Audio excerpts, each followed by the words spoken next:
अब एक उग्रवादी नेता लोकमान्य बाल गंगाधर तिलक के जीवन पर कुछ प्रकाश डालते हैं। तिलक को लोकमान्य तथा बेताज बादशाह कहा जाता है।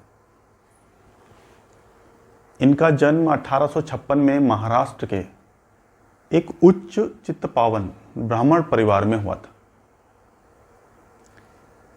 भारतीय राष्ट्रीय आंदोलन में इनका महत्वपूर्ण योगदान है। उन्होंने भारत में उग्रवादी आंदोलन का नेतृत्व किया। तिलक ऐसे पहले भारतीय हैं जो राजा कोल्हापुर की आलोचना के लिए 1881 में पत्रकारिता के क्षेत्र में जेल गए।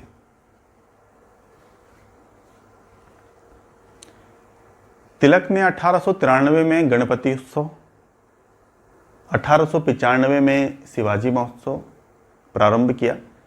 तिलक ने 1896-97 में महाराष्ट्र में कर न देने संबंधी एक आंदोलन चलाया था। इसीलिए यहाँ की महिलाओं ने उन्हें लोकमान्य की उपाधि दी। तिलक प्रारंभिक कांग्रेस तथा उदारवादियों की नीतियों से असंतुष्ट थे। उनका मानना था कि प्रतिरोध के माध्यम से ही स्वराज्य की प्राप्ति की जा सकती है। 1898 में तिलक को 18 माह का कारावास हुआ। तिलक भारतीय संस्कृति एवं धर्म से अत्यधिक प्रभावित थे। उन्होंने धर्म को एक उपकरण के रूप में राजनीति में प्रयोग किया। यद्यपि तिलक का व्यक्तित्व एवं दृष्टिकोण धर्म निरपेक्षता पर आधारित था। अब जैसा कि इससे पहले आपको सूरजपूट में बताया गया कि 1808 में तिलक पर राजद्रोह का मुकदमा चलाया गया। उन्हें 6 वर्ष की सजा हुई और उन्हें बर्मा के मांडले जेल में बंदी बनाया गया। यहीं पर इन्होंने अपनी एक महत्वपूर्ण पुस्तक गीता रहस्य की रचना की। 1914 में तिलक की जेल से रिहाई हुई। अब उनका जो दृष्टिकोण था वो थोड़ा बदल गया था। उन्होंने कहा कि जरूर उग्रवादियों और उदारवादियों की कार्यप्रणाली में अंतर है, किंतु उद्देश्य तो एक ही है।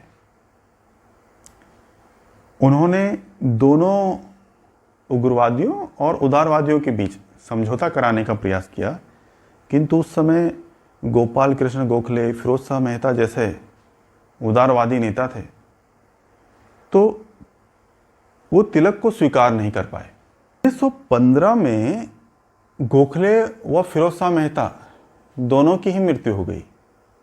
अब जो उदारवादी थे उनका कोई बड़ा नेता नहीं था, तो तिलक को एक मौका मिल गया। गोपाल कृष्ण गोखले कांग्रेस के उदारवादी महान नेता थे। गोखले ने 1905 में the servant society of India, Bharat Sevak Sangh की स्थापना की थी। गोखले का शिक्षा के क्षेत्र में महत्वपूर्ण योगदान है। महात्मा गांधी ने उन्हें अपना राजनीतिक गुरु कहा है। फिरोज शाह मेहता भी एक उदारवादी नेता थे। फिरोज शाह मेहता ऐसे पहले भारतीय थे जिन्होंने विधानमंडल का बहिर्गमन किया। अब देखिए 1915 तक तो हम आ गए हैं। 1914 में तिलक जेल से छूट गए हैं। 1915 में गोपाल कृष्ण गोखले और फिरोज शाह मेहता जैसे बड़े नेता जो उदारवादी थे, उनकी मृत्यु हो चुकी है। अब 1916 की बात आती है। कांग्रेस का 1916 का अधिवेशन लखनऊ में हुआ, जिसकी अध्यक्षता AC मजूमदार ने की, अंबिका चरण मजूमदार। तिलक तथा एनी बेसेंट के प्रयासों से उदारवादी तथा उग्रवादी दोनों एक हो गए लगभग 9 साल के बाद। 1916 में मुस्लिम लीग व कांग्रेस दोनों का अधिवेशन लखनऊ में हुआ। तिलक के प्रयासों से मुस्लिम लीग और कांग्रेस के बीच भी समझौता हुआ, जिसे लखनऊ पैक्ट के नाम से जाना जाता है।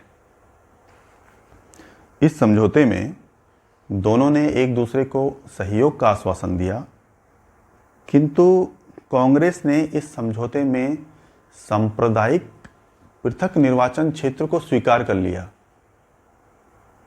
जिसे हम कांग्रेस की एक ऐतिहासिक भूल मानते हैं।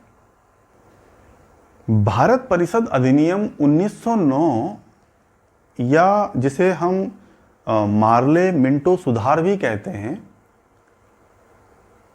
में सांप्रदायिकता के आधार पर मुसलमानों को पहली बार पृथक निर्वाचन क्षेत्र दिया गया था। पृथक निर्वाचन क्षेत्र से तात्पर्य होता है कि विशेष समुदाय के लोग ही इसमें चुनाव लड़ेंगे और उसी विशेष समुदाय के लोग उसमें मतदान भी करेंगे। तो ठीक है, धन्यवाद। आज के लिए इतना ही।